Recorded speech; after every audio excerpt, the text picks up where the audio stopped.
Saudara-saudara, ingat tarik ini. Hari ini 16 hari bulan 10 2022. Atau dengan kata yang lebih rasmi, 16 hari bulan Oktober 2022 pukul 8.19 malam. Ingat betul tarik ini, ingat betul masa ini kerana hari ini dan waktu ini Zahid Hamid disahkan.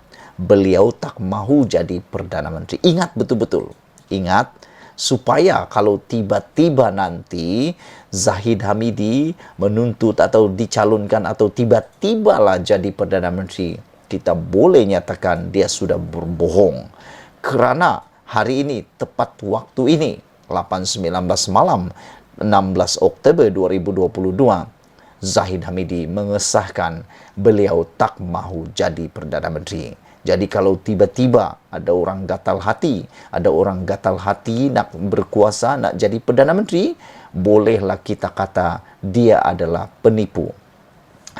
UMNO kekal dengan keputusan Ismail Sabri Yaakob sebagai calon Perdana Menteri jika BN menang PRU 15, kata Presidennya Ahmad Zahid Hamidi. Zahid yang juga pengerusi BN itu berkata dakwaan bahawa dia yang akan menjadi Perdana Menteri jika BN menang adalah usaha untuk memecah belahkan gabungan itu. Jika ada parti pembangkang menamakan orang lain sebagai calon Perdana Menteri selain Ismail Sabri Yaakob, itu adalah usaha memecah belahkan UMNO dan BN. Kita berpegang kepada prinsip UMNO telah mencalonkan Ismail Sabri Yaakob sebagai calon Perdana Menteri. Itu tidak boleh dipertikaikan lagi, katanya ketika sidang media selepas merasmikan persidangan UMNO bahagian Bagan Datuk hari ini. Namun kata Zahid lagi, kuasa melantik Perdana Menteri tetap merupakan kuasa mutlak yang di Pertuan Agong mengikut perkara 40 dalam kurungan 1 kurungan B Perlembagaan Persekutuan. Di sini harap-harapnya nanti tidak ada prank, tidak ada yang kena scam, tidak ada yang kena prank. Jangan jadi nanti macam di Johor, nama seorang Muhammad Hasni, tapi bila dipersembahkan 3 nama pula, Puat Zarkasi, On Hafiz dan Hasni. Akhirnya Raja ataupun Sultan Johor lantik On Hafiz.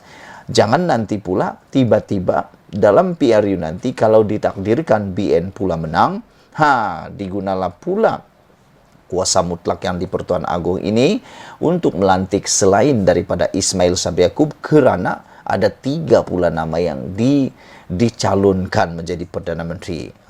Kalau satu saja, aku fikir yang di Pertuan Agong akan pilih terus. Tapi kalau ada 3, pastilah yang di Pertuan Agong akan menggunakan kuasa budi bicara untuk memilih yang terbaik. Sebelum ini, Majlis Kerja Tertinggi MKT UMNO telah mencalonkan Ismail Sabri yang juga Perdana Menteri Kerajaan Sementara sebagai Posterboy Barisan Nasional. Bagaimanapun ada pihak mendakwa Ahmad Zahid yang akan menjadi Perdana Menteri sekiranya BN kekal di Putrajaya. Penganalisis politik yang berpendapat kedudukan Ismail Sabri sebagai Posterboy Barisan Nasional bukan jaminan dia akan dilantik semula ke jawatan itu selepas PRU 15. Semalam, beberapa bahagian UMNO bahagian telah bersidang membuat ketetapan menyokong keputusan UMNO memilih Ismail Sabri sebagai calon Perdana Menteri. Dipetik dari Malaysia Kini, saudara-saudara, itulah dia ulasan untuk kali ini. Ingat tarik ini 16 Oktober 2022 Zahid Hamidi sahkan beliau tak mahu jadi Perdana Menteri. Kita jumpa lagi. Malaysia kita punya, kita jaga sama-sama, cintai Malaysiaku. Bye-bye. Selamat malam, salam sejahtera. Isu yang paling hangat dalam penamaan calon di Malaysia sekarang ini tiada yang lebih melebihi dan lebih panas dan lebih kontroversi apabila melibatkan Khairi Jamaluddin dan Tok Mat. Ialah mentang-mentangnya Tok Mat adalah timbalan Presiden UMNO, dengan mudahnya beliau kini mendapat kerusi yang telah disandang sebelum ini oleh Khairi Jamaluddin. Khairi yang sepatutnya telah memenangi kawasan tersebut, untuk beberapa penggal, aku rasa patut diberikan keutamaan di tempat itu. Ada beberapa alasan. Pertama, kerana Khairi cemerlang di tempat tersebut.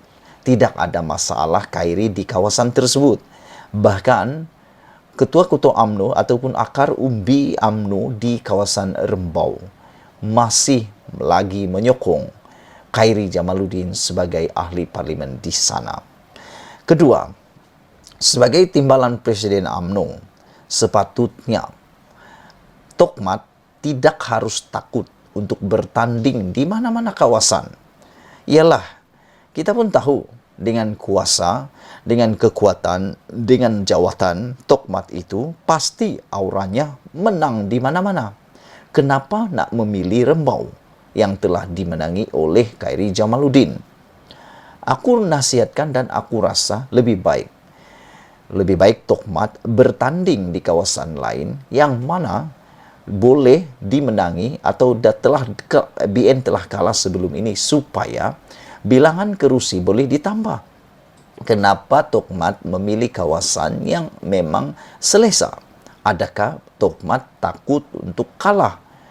Selain daripada itu, kuasa yang Tokmat ada sepatutnya digunakan sepenuhnya. Sebagai timbalan Presiden UMNO, tentunya kuasanya itu, auranya itu lebih besar daripada Khairi Jamaluddin. Ataupun memang disedari oleh Tokmat bahawa aura Khairi Jamaluddin lebih hebat daripadanya. Itu persoalannya.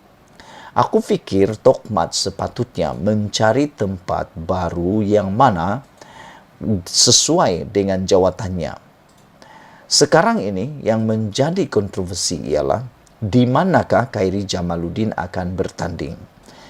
Kalau Khairi Jamaluddin tidak mendapat kawasan untuk bertanding, kerana kita tahu bukan saja Parti Barisan Nasional atau UMNO, parti-parti lain juga menghadapi masalah dalam memilih calon. Kerana satu-satu kawasan itu ada begitu ramai yang berebut mahu menjadi calon. Disebabkan itu, di manakah Khairi akan diletakkan? Sudah tentu kawasan-kawasan yang lain pun sudah penuh kuotanya. Sudah pun berebut sesama sendiri menjadi calon. Ini kan pula ditambah lagi dengan kemasukan Khairi Jamaluddin. Adakah kawasan itu akan menerima jentera, akan menerima Khairi Jamaluddin? Ataupun mereka akan menolak Khairi Jamaluddin untuk menjadi calon di kawasan mereka itu? Saudara-saudara sekalian, aku memikirkan Khairi Jamaluddin mungkin tidak akan dapat kawasan baru. Mungkin Khairi Jamaluddin tidak akan dapat bertanding. Apabila ini berlaku, sudah tentu ini satu perkara yang merugikan. Pembaziran buat Barisan Nasional. Kerana pada pendapat aku, Khairi Jamaluddin adalah aset utama UMNO dalam jangka masa panjang. Khairi merupakan pemimpin masa depan UMNO selepas semua yang telah pun berusia ini akan pencen bersara. Takkanlah nak tunggu mereka bersara baru nak mencari pemimpin-pemimpin baru. Khairi lah yang akan sepatutnya memimpin selepas Ismail Sabri Yaakob menjadi Perdana Menteri. Aku fikir yang layak menjadi Perdana Menteri tidak lain tidak bukan ialah Khairi Jamaluddin. Tiada lain yang lebih sesuai berbanding Khairi Jamaluddin. Saudara-saudara yang saya hormati sekalian, selepas ini aku pun tak tahu di mana Khairi akan diletakkan. Kalaulah Khairi Jamaluddin tidak mendapat kawasan untuk bertanding, aku fikir Khairi patut mencari mana-mana parti politik yang boleh mencalonkan beliau. Kerana Khairi Jamaluddin dimanapun dia diletakkan, aku fikir dia boleh membawa aura kemenangan. Apalagi kalau di parti yang lain, apalagi kalau di parti yang baru.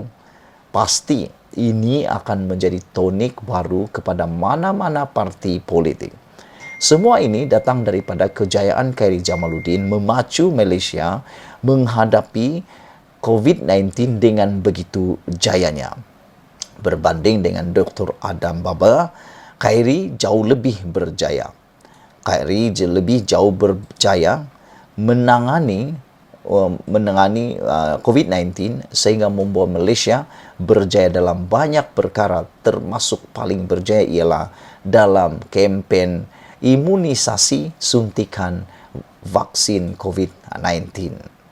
Saudara-saudara yang saya hormati sekalian, sekiranya Khairi tidak dicalonkan oleh Barisan Nasional, haruslah diingat, mungkin Khairi akan mendapat tempat di Mata Muda ataupun Pakatan Harapan ataupun GTA. Pasti parti-parti ini sedang mengintai apa kesudahan kontroversi Khairi Jamaluddin ini. Khairi juga dilihat mungkin sukar untuk mendapat kerusi kerana beliau adalah orang yang selalu mengkritik Zahid Hamidi. Beliau berani mengkritik Zahid Hamidi, beliau berani mengkritik kepimpinan Barisan Nasional dan UMNO. Dan dia adalah pemimpin yang berhaluan Ismail Sabri Yaakob. Jadi, dengan ini, adakah itu akan menjadi risiko besar kepada Khairi Jamaluddin untuk dapat dicalonkan pada PRU kali ini? UMNO menyatakan hari ini bahawa mereka akan mencari tempat sesuai untuk Khairi. Itu janji Tok Mat selepas beliau mendapat restu daripada Khairi Jamaluddin, mendapat kebenaran daripada Khairi Jamaluddin supaya dapat bertanding di Parlimen Rembau. Tok Mat kini akan mengambil kerusi tersebut yang disandang oleh Khairi di Rembau dan akan mencari kerusi baru bagi ganti kepada bekas ketua pemuda tersebut yang setakat ini belum dimuktamadkan sepenuhnya. Kita cuba cari tempat sesuai untuk beliau bertanding, kata Muhammad. Aku risau nanti kawasan yang akan diberikan kepada Khairi adalah kawasan yang killer, yang mana mungkin akan membunuh karier politik Khairi Jamaluddin sepenuhnya. Sekian dulu untuk kali ini. Jangan lupa tinggalkan komen anda untuk isu kali ini. Malaysia kita punya, kita juga sama-sama cintai Malaysiaku. Bye-bye.